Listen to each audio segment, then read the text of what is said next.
So we've been talking about prayer for a number of weeks, and Derek apologized, having kind of left us all with that anticipation. If you were here this Sunday, I've got a 3-part question right at the end, and then he apologized. He was telling me his schedule. It's like weeks and weeks. I think the first time he's going to be able to be here, he's either at the hospital or something, and he said will be November 3rd. And I said, well, we're not even having class that day because it's the celebration. So I was like, He says he wishes he was part of the discussion.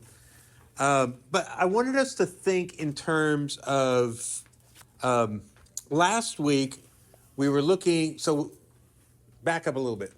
Talk about these two ideas. One is that prayer is the natural language of the heart. And we're already inclined to it, even if we don't realize it. And so that idea of it being just the natural language of our soul, of our heart.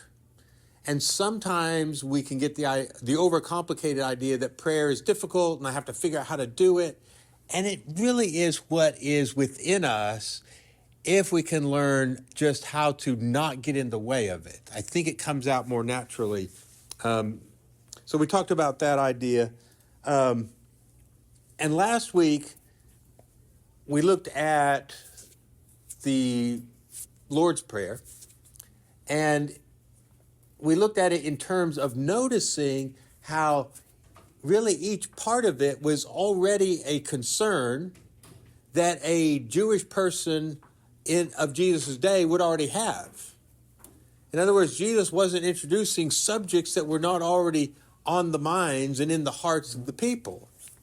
Everything from the kingdom of God, which all Jews were concerned with, was when will that arrive? When is the Messiah coming? To things as ordinary as daily bread. Even the whole idea of being forgiven. So the subjects of Jesus' prayer are things I would suggest are already in their hearts. It's the natural language of their heart, right? So the other idea that I had mentioned when we were having this discussion is that to be human is to pray. It really is. Now, it doesn't mean we know how to well, but again, we're not learning so much a foreign language. We're learning to be perhaps more in touch with the natural language of our own hearts and the movement within us of the Spirit, and learning how to let that come out, and really that's really what prayer is. The other thing I want us to notice about the Lord's Prayer is really all of those things that are mentioned, God is already doing. In my opinion, God is already as holy as he's going to get. So when I say, hallowed be your name, holy be your name, it's not going to become more holy because I prayed. He already is holy. I think God is already bringing his kingdom and having his will done on earth as it is in heaven. So my praying that is not so much making that happen or pleading for that to happen. It is happening. Just like I suggest, I think God is generous in giving our daily bread even when we don't ask for it. He's good like that, right? He doesn't withhold it because I failed to ask. So I would characterize the Lord's Prayer as, and this is my term, a prayer of alignment. It's about aligning ourselves with God. It's kind of a prayer of awareness. These things are already at work. God is already doing these things. So this is a prayer that lines me up with God. And then it asks me questions like, well, sure, God's name is holy, but is it to you? Right? It starts to question me. How holy is the name of God to me? Not how holy is it in reality. It is holy, but maybe it's not to me. Or am I concerned about the will of God being done on earth as it is in heaven? And as it explicitly says about forgiveness, am I interested in forgiving others the way I'm being forgiven? So it's a prayer, I think, that's about alignment, adjusting myself to be more in harmony with God, and then which then comes back to me in questions like, how grateful are you for your daily bread? And how eager are you to forgive as you've been forgiven? And So it starts to read me. It's where Scripture's reading me.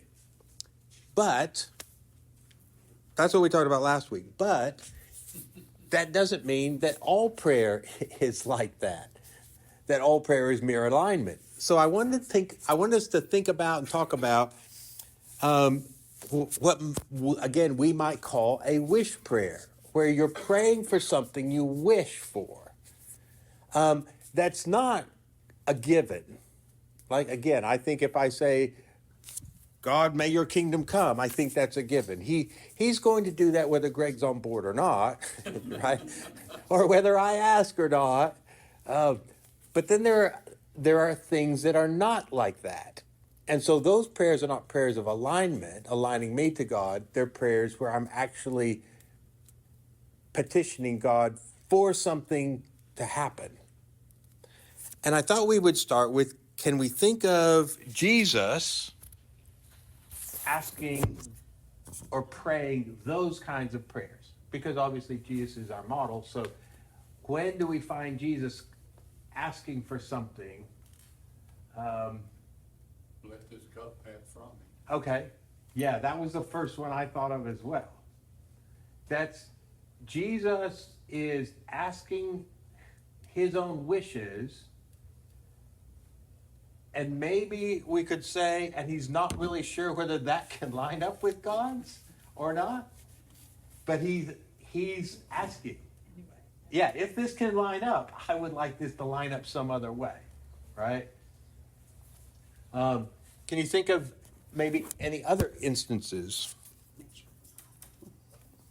What comes to my mind is, there's, I can't remember where it is, but there's like a passage where he's praying before his death about like the disciples and his followers and saying something like, help them get along, I don't know, it's something like Yeah, that. enter into oneness. Yeah, whatever that one is. I like that prayer a lot. Yeah, that's all. Yeah, that's John 17. His high priestly prayer where he prays for his own disciples, he prays, but then for all believers who will believe based on their testimony. Yeah. And yeah, those are not givens. Like, will disciples enter into that unity? And I don't think it's just kind of a harmony between humans on earth, because the way he words it is he words it as a unity as he is unified with the Father, that so would these disciples be in us, as I am in them and you are in me. So it's not just kind of we all get along, it's even more radical. It's that we enter into the divine unity. But yeah, that's a prayer where Jesus wishes for this to happen, and at least it isn't always happening. I can testify to that personally in my own life. Like, it's not always happening with me. He prayed for that, but I'm not always there. I'm not often there. So it's a wish, right? But isn't it also some way aligned with the will of the Father? Oh, yes. And so it's not like he's pushing against his will. Like, I know you and I know your will, and I'm going to agree with you that this comes to pass. But just because he prays it doesn't mean it's going to exactly come to pass. Yeah. And I think I think that we do that too, where we pray, and it would be the will of God that everyone can know Christ, but everyone's, as far as we know, I mean, we don't know. we don't see that We don't happening. see that happening. And So, yeah. and so, I don't know, I think it's just a sort of mystery where we try to get the heart of the Father for something, and know that we're gonna fail, Yeah, I agree. I think the nature to me of these wish prayers where we're praying for what we wish, which is not wrong, we never are quite sure. We might be confident on a large level that this is not at odds with the will of God, but we don't know specifically how it can work, if it can work, is this even possible? To me, that's like when we're praying for another person. I don't know what can transpire, what will transpire. And like you're saying, we know ultimately it's God's will that everyone comes into his love, but it's obvious that that's not happening all the time right now. So there's a deep mystery. What can God do? And someone could say, well, God can do anything. Well, no, Scripture actually tells us a list of things God cannot do. He cannot be tempted with evil, neither can he tempt anyone. He cannot be untrue to himself, Paul writes in the pastorals. He cannot lie, you know. I think he also cannot force me to love, because that's a contradiction in terms, right? If he were to force me to love, it wouldn't be love. He could force me to mimic loving actions, but I wouldn't really be loving. So there's many things that God can't do. Or he will not do, like, Right. like violate your will. Right. Well, that's, yeah, because he's doing everything to bring me to himself, Right. but it's not going to, that won't happen unless I agree, unless I join with my own will to his will. And so everything God does is to bring me, but never, like you're saying, to violate my will, to somehow coerce me, which in case he would not be getting what he wants, which is love in return, right? So it may seem a little odd at first to say, what do you mean God can't do certain things? Well, yeah, he won't. He can't do what is at odds with his own will. Yeah, with his character. Like he can't be unfaithful to us. He just can't. He's going to be faithful. He is light, and in him there is no darkness at all. He can't say, well, let me just incorporate some darkness in myself. He doesn't do that, you know. So it's not, it's not heresy to say, wait a minute, there's a lot of things listed in Scripture, and if we think about it, we realize there's many things that God can't do. And when we're praying these kinds of wish prayers, we're often in that mysterious space where it's like, I don't know. I mean, I'm praying for so-and-so, and I want you to do everything you can, but I don't know what that entails and what... I know that doesn't mean you're going to override their own capacity for love, but I'm praying that you will do everything you can do, whatever that is, and I don't know what that is, right?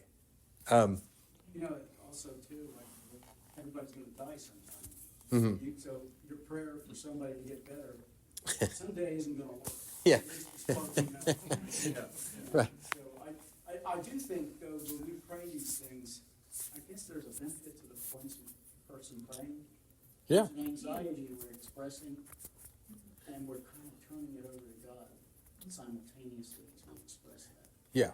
Yeah, it's the reality of relationship. If we're in relationship with our Father, then we're not worried about, do our I's have to be dotted and our T's crossed about our prayers. Like prayer is a formula and you got to get it right. No, if it's this idea that it's the native language of our soul, it's whatever's in there I can pour out to God. And I recognize in some of those matters, I have no idea what's possible. But I go, like you're saying, I go ahead and share my anxieties, my wishes, my concerns, my hopes, my dreams, my loves with God.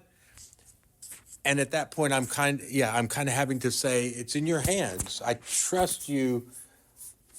That's the same thing Jesus did. Into your hands I commit my spirit seems to be a prayer from the cross, right? Of turning things over. Yeah. So any other examples of Jesus, or we'll broaden the scope. What about other scriptures, examples of prayers like this, a wish for something without the certainty of, like, is this even going to happen? Is it possible? I don't know, but here's what I'm praying. Paul says in most of the letters, praying for those he's writing to, right? Yeah. He doesn't know what's going to happen to them, but he's hoping and praying that will be good. Yeah, he's praying for growth and goodness and for their faithfulness. But yes, he doesn't know how that's going to work out in Corinth. But those are his prayers, right?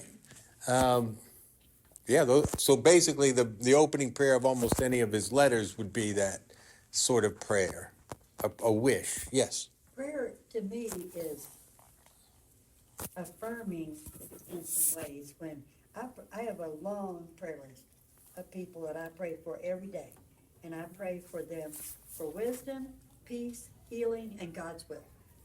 All those people. And when I see something, a little step forward in any of those people's lives that indicates maybe some of that's happening, it's very encouraging to me.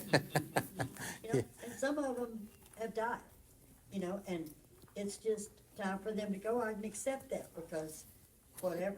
But it's very encouraging to me to see some movement in the lives of the people that I'm praying for. So I think prayer a lot of times is for us. Yeah. Yeah. There's always a component in which it is helping us. Right. There's always that component. Yeah. Yeah. Even in like the Romans 8, the Spirit helping us pray, that seems to be sort of could be in the context of a wish prayer, right? Oh, I think so. Yeah. Yeah. Everyone's groaning in that passage. Creation's groaning, we're groaning, and the Spirit's groaning. Right? Everyone's deeply sighing, right? I think those are the same sort of things. Yeah, the same sort of wish prayers. Any other examples?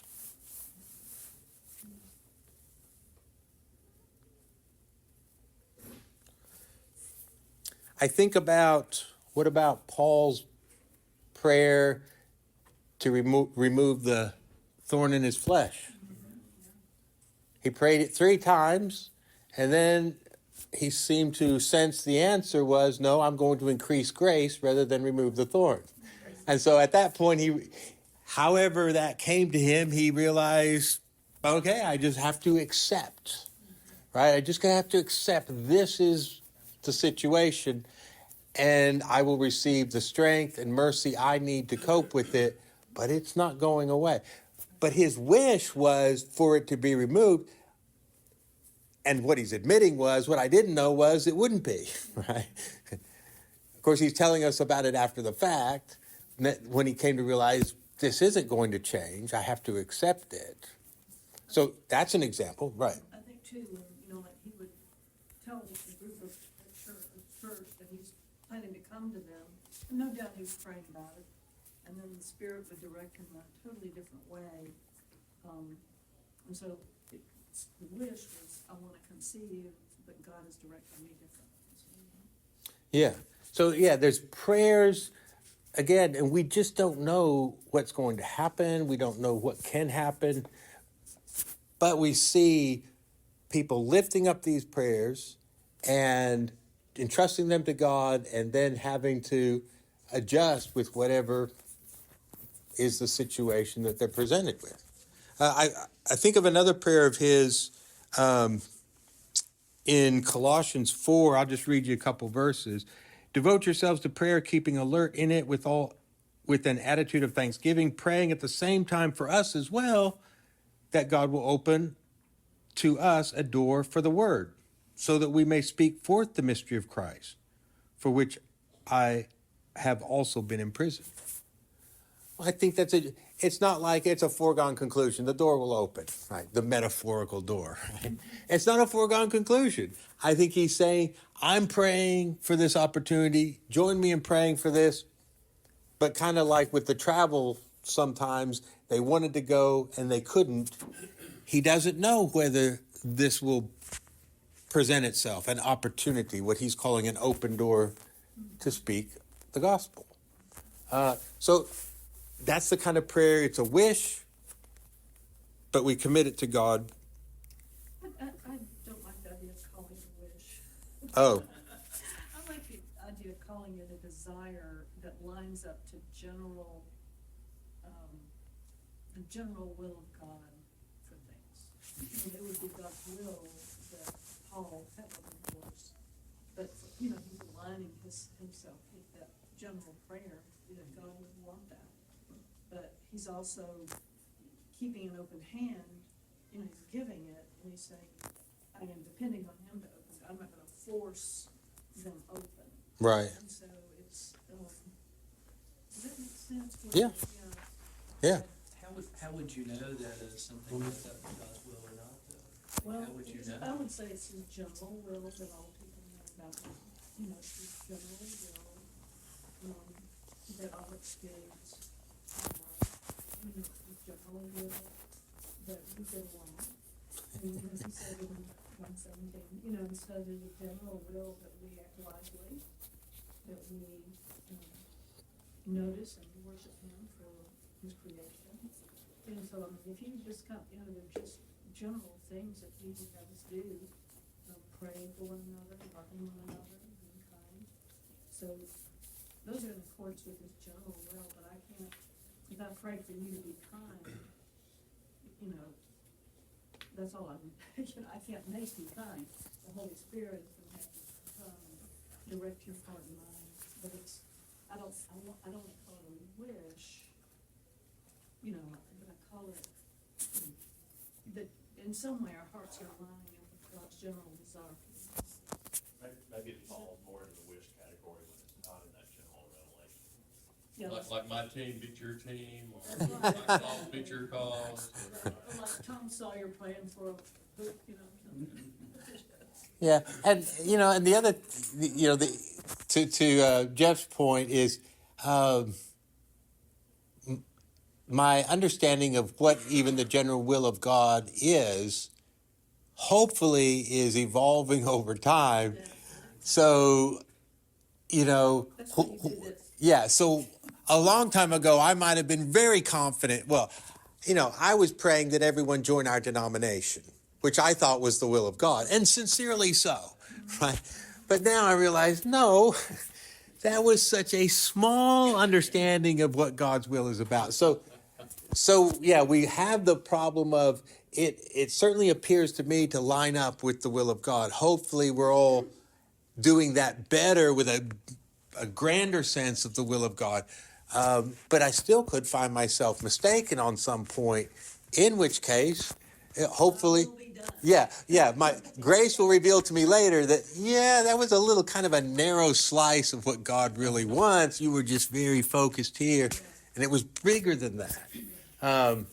So it's a ongoing thing. But yeah, I agree with your point the only reason I'm choosing alignment prayers and wish prayers, and I'm kind of using that, I'm thinking of Bonhoeffer's Life Together. From the German, the phrase in there is a wish dream.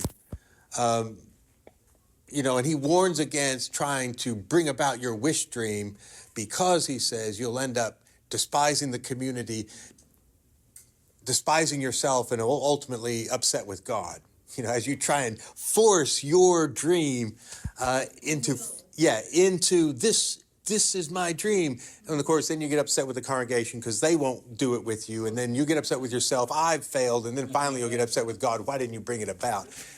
He's very insightful. Dietrich Bonhoeffer's got it going on about that. So, but I choose that phrase because I'm choosing it because it is so tentative, as it really is what I desire.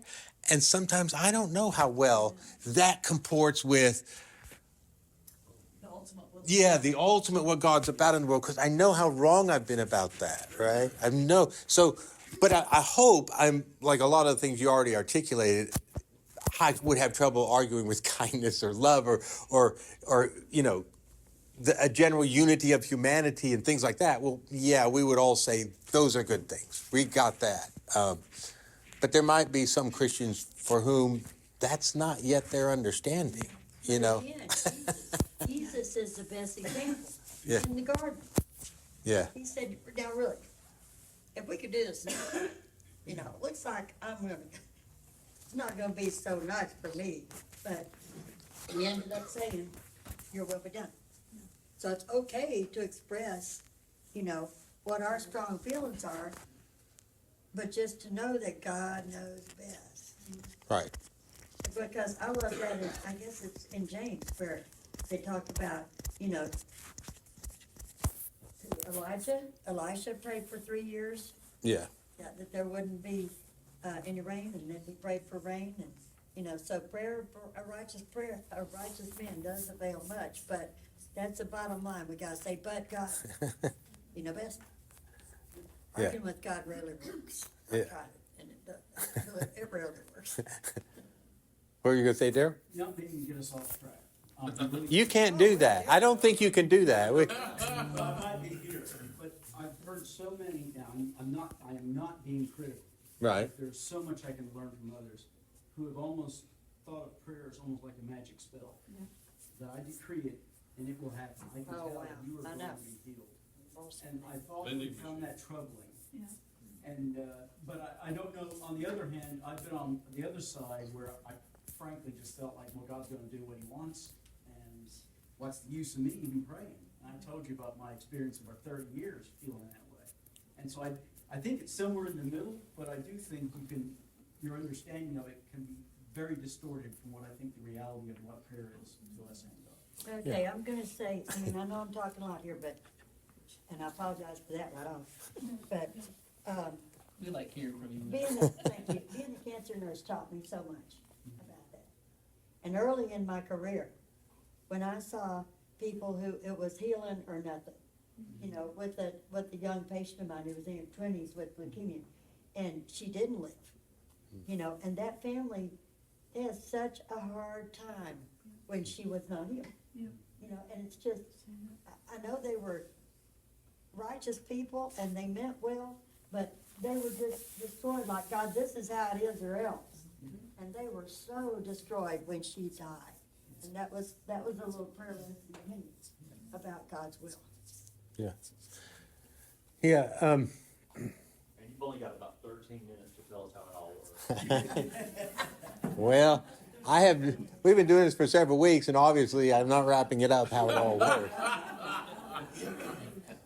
But what you are saying now makes me think of a point, which is I want to be careful not to promise anything that God hasn't.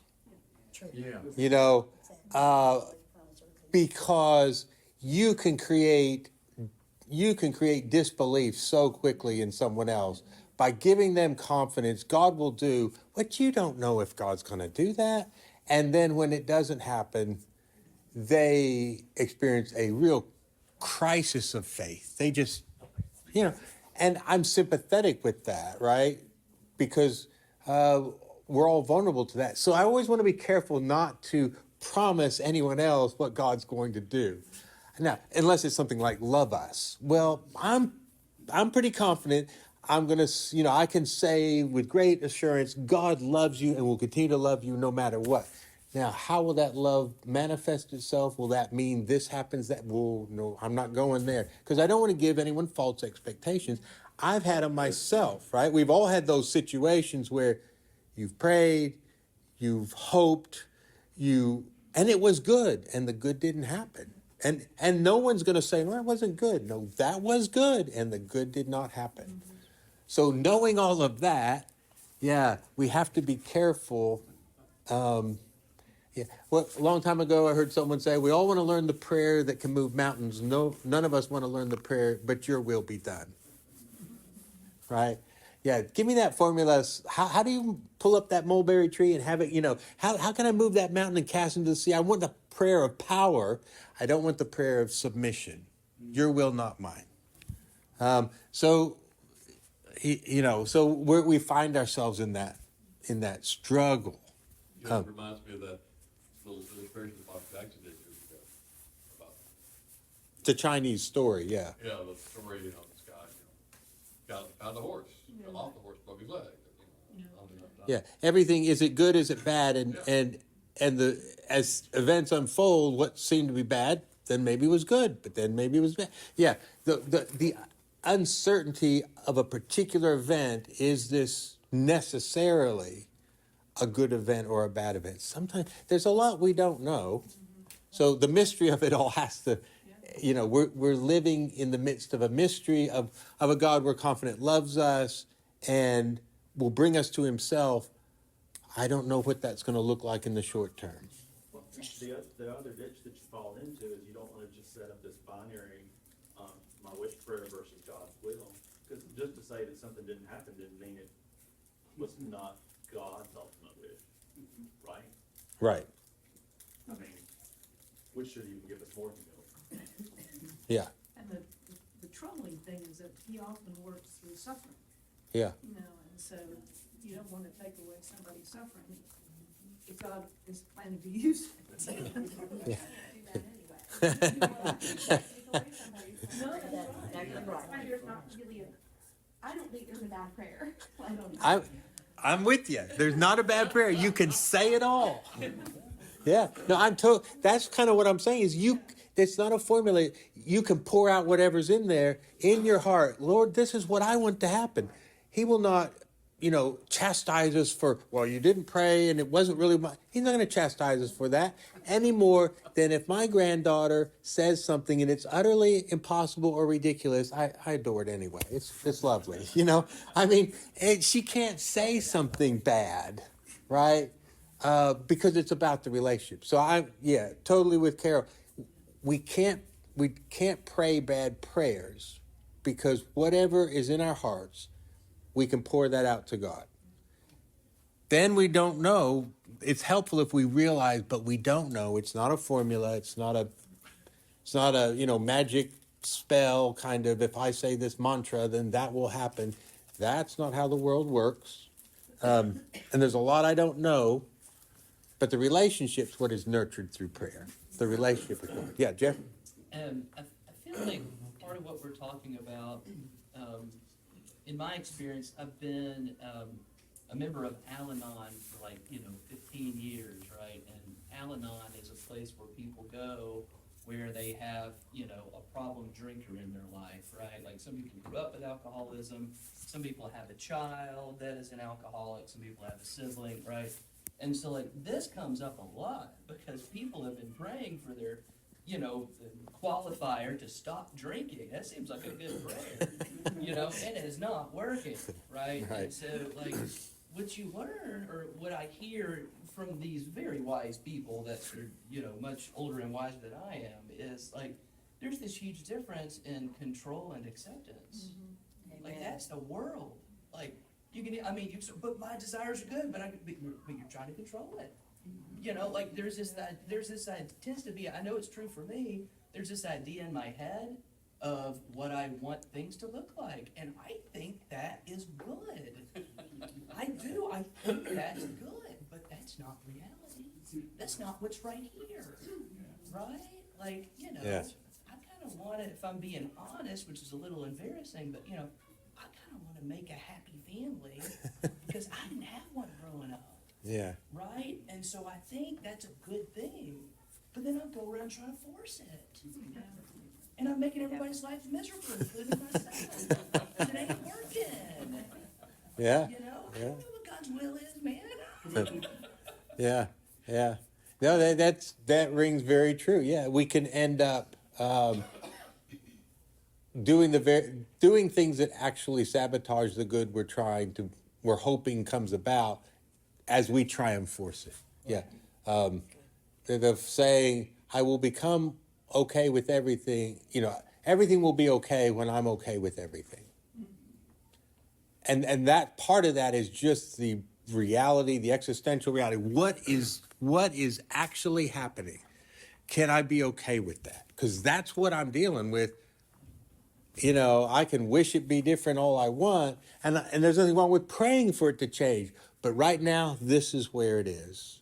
And how do I enter into that with what it is?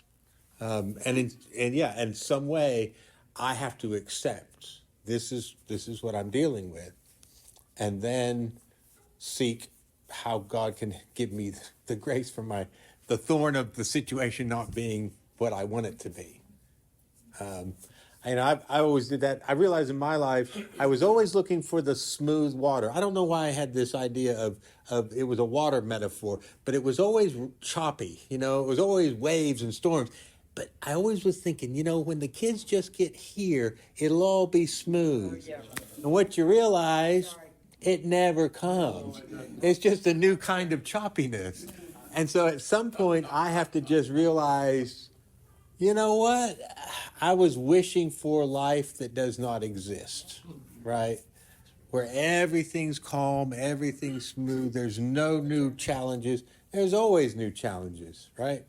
So yeah, when I can become more comfortable with that's the reality, I stop fighting against what is, and then learn how do I live with stormy weather.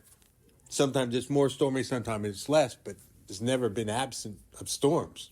There's always I don't know something. if this is you or where it's thinking on that. It will all turn out okay in the end, and if it's not okay, it's not the end. John. That's John Taylor. That's That's from Taylor. a movie.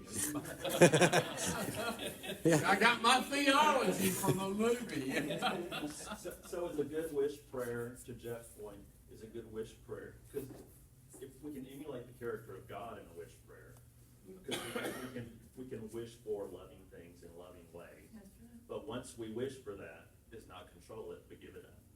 Yeah. And the self-emptying wish. And then the idea become the answer to your own prayer. Right.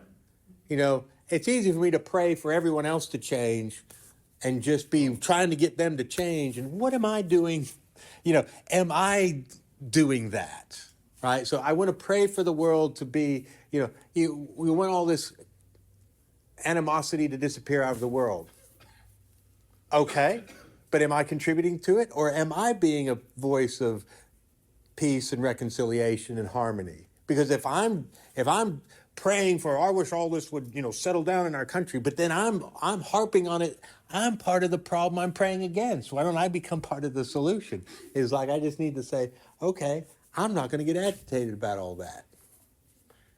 And I'm going to pray that others will not be as agitated as they are, but I've got to first become the answer to my own prayer, which is kind of the same thing. I can pray for it, and then the only one I can control, and that with a huge asterisk, because I can't really control myself even, but the only one I can at least control to some degree is me.